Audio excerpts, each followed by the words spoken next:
Hello, good morning. Welcome to our second video sermon, the second week that we're kind of in this lockdown period where I'll be recording these messages for you and putting them online. I've come down to the church again to record it this week, and you know what, this week I've even put a shirt on to look a little bit smarter.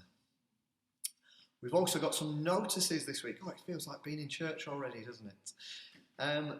Our first notice is to say that if you're able to, if you're on Facebook or if you've got access to Facebook, come along and like our page, search for Trinity Baptist Church Bacup, find our page, like it, and you'll get regular updates of what we're up to during this period that we can't meet together. Also on there, you'll find a link to our Together Apart group, which is a bit like the coffee and chat bit of church. It's a place where we can kind of tell each other what we've been up to, where we can check on one another, where we can share Bible verses, where we can even share jokes. It's like I say, it's the coffee and chat bit of church, the best bit of church, the bit after I've stopped waffling on, the bit that you know, if you're honest, you really come to church for. So come along to our Facebook page, find the link for that group and join it if you're able. Also to say that this week was supposed to be our Tearfund week. We were going to have the Reverend Roger Green coming to speak to us about the work of Tearfund. He's obviously not able to be with us this week, but we're hoping that Roger will be able to come back in October instead. But I want to encourage you because you know it's really easy during this time to be kind of insular, to lock ourselves away because we've been told to, haven't we? To lock ourselves away, to be worried about ourselves and only looking inwards. And so I want to encourage you to continue to look outwards, continue to give to those charities that you gave to before. Why not look on the Tearfund website, see some of the work that they've been up to, and if you're able to, support the work of Tearfund. And whilst we're talking about giving, I'd be in trouble with the treasurer if I didn't ask you, if at all possible, if you're able to give during this period by standing order, then please do so. If you need details on how to do that, you can contact either myself or Trevor, and we will kind of give you the right details and set you up with that. Okay, right, let's crack on, shall we? I've already said that this week we were supposed to be having a guest speaker from Tearfund, and so therefore I hadn't allocated a theme on our preaching plan. It's a kind of free week, and so when I was thinking about what I could do this week, it meant I could choose whatever theme or whatever passage I wanted. And so I decided to choose my favourite Bible story. It's not my favourite passage in the Bible, but it's my favourite story, I think, in the Bible. And it's found in the book of Numbers, in the Old Testament, Numbers chapter 25, verses 1 to 13. And you might want to pause me now if you go and grab a Bible, look it up. And when you're looking it up, don't worry, I haven't got the Bible reference wrong. Now, just in case you didn't go and look the story up, or even if you did and you're still not sure that I did actually tell you the right story, shall we just quickly recap it? The nation of Israel are in the wilderness. They've long since left behind slavery in Egypt, and the promised land is still some way off. And at this particular point in the story, the Israelites have set up camp at Shittim. And whilst there, and against the commandment of God not to mix with the surrounding nations, they, and when I say they, I'm talking about the men, begin to have intimate relationships with the Moabite women. Now, because of this, God sends a plague against the nation of Israel, which wipes out, we're told, 24,000 of them in one day. Now, you might be thinking, ooh, topical, but please don't hear in what I'm saying or read into my choice of passage for today any similarity between this situation and our current situation. Just to make that doubly clear, I am not saying that the current virus is a punishment from God. So now we've clarified that, let's crack on with the story. So because of the plague that's wiping out their number, we're told that the whole congregation of Israel were on their knees weeping and praying to God for it to stop. And then in the midst of that, one Israelite man walks through that scene, kind of picking his way through the people on their knees, weeping and praying, with a Moabite woman in tow. And he takes her into his tent. And, well, you can guess the rest. I'll leave that up to you. Now, whilst the majority of people were presumably bewildered by what they'd seen, the hero of this story, Phinehas, who is the grandson of Aaron the priest, grabs his spear, follows them into the tent, and drives the spear through both of them. And in that moment, the plague is lifted. And the story concludes with these words from God. I've taken a few bits out if you're following along in the Bible, but it basically says, Phinehas has turned back my wrath because he was zealous for his God. Now, I stumbled across this story when I was working as a youth worker. And you can see, can't you, why I loved it. It's amazing. It's got everything. It's got sex, gratuitous violence, zealousness. I mean, what teenager wouldn't be entertained and enthralled by such a story? So why have I chosen it for today, other than it being my favourite story?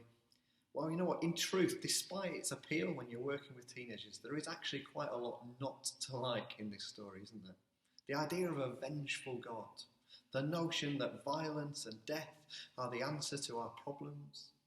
The illusion that somehow God's anger needs to be assuaged by acts of zealousness from his followers.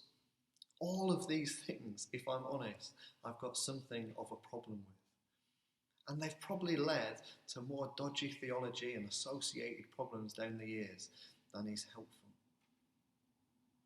But it's still my favourite story. Why is it still my favourite story? Well, two simple reasons. Firstly, it reminds me that it's important to make a stand for the things that are important. You see, lots of people there at the scene might have grumbled to their neighbour, or, if they were a little bit British, would have tutted really loudly under their breath. But Phinehas stood up and he did something about the problem, even if I might not fully agree with the course of action that he took. I wonder, what are the things that we need to make a stand for or against? Where are the things that stand in opposition to the kingdom of God?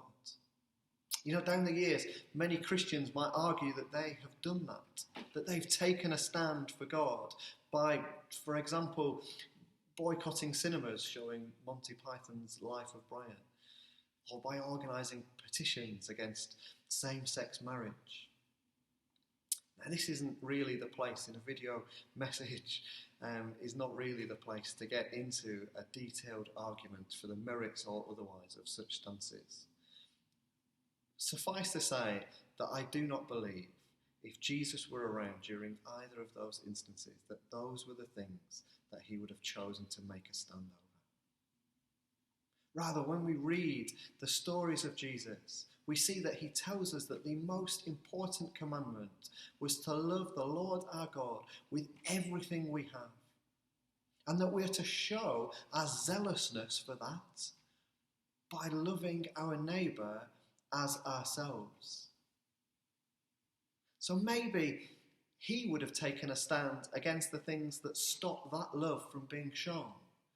Things such as greed and selfishness and hatred and prejudice.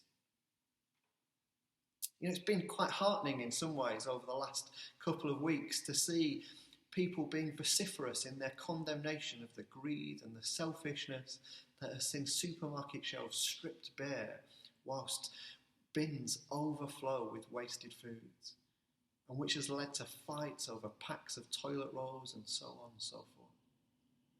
But you know what? If we're going to condemn that kind of greed, then we also need to take a stand and speak up against the kind of greed that allows a tiny percentage of the world's population to hoard obscene amounts of wealth, whilst millions starve to death. The kind of selfishness that allows the richest nations on earth to strip bare the natural resources of the poorest, leaving them ever more vulnerable to the effects of climate change. We need to be willing to speak up against prejudice that favours people because of the colour of their skin, or because of their gender, or because of their postcode. We need to be willing to take a stand against hatred in whatever form it comes. And in that way, we too, just as Phineas did, might show our zealousness for God.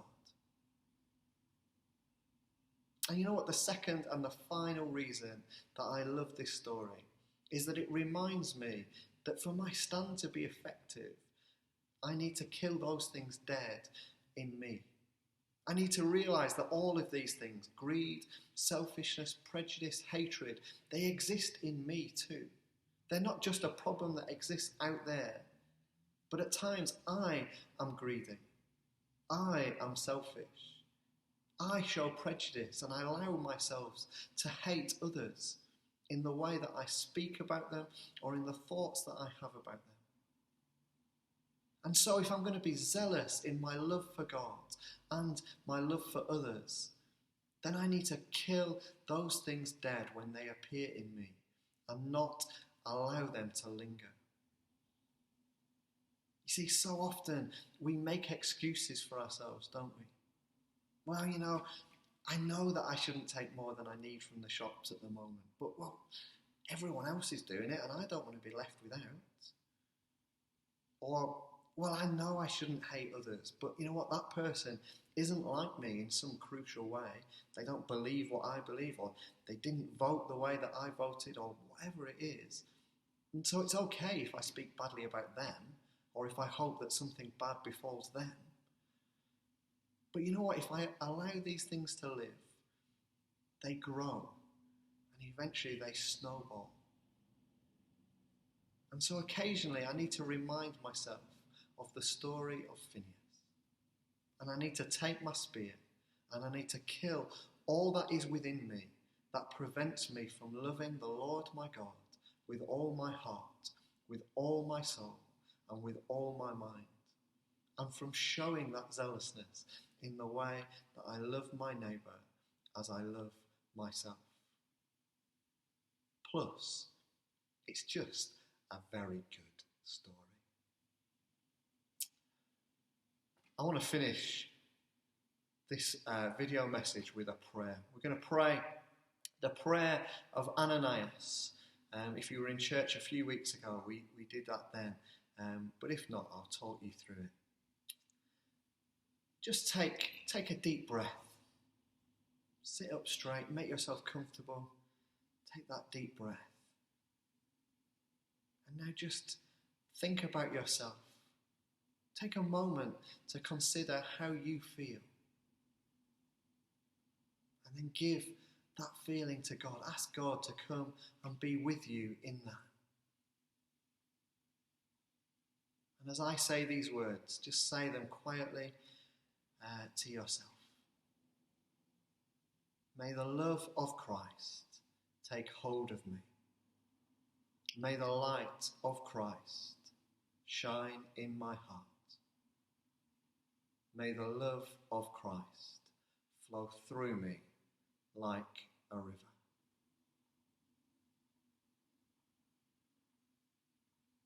Now, think of someone that you love, maybe someone that you're worried about.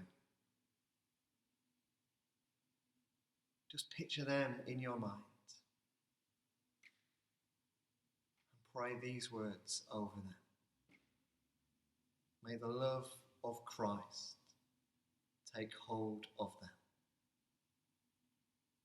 May the light of Christ shine in their heart.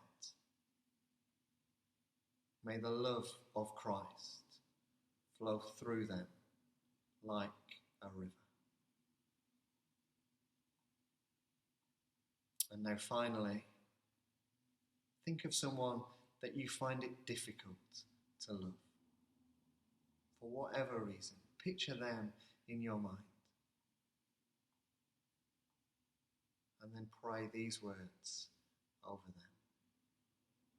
May the love of Christ take hold of them.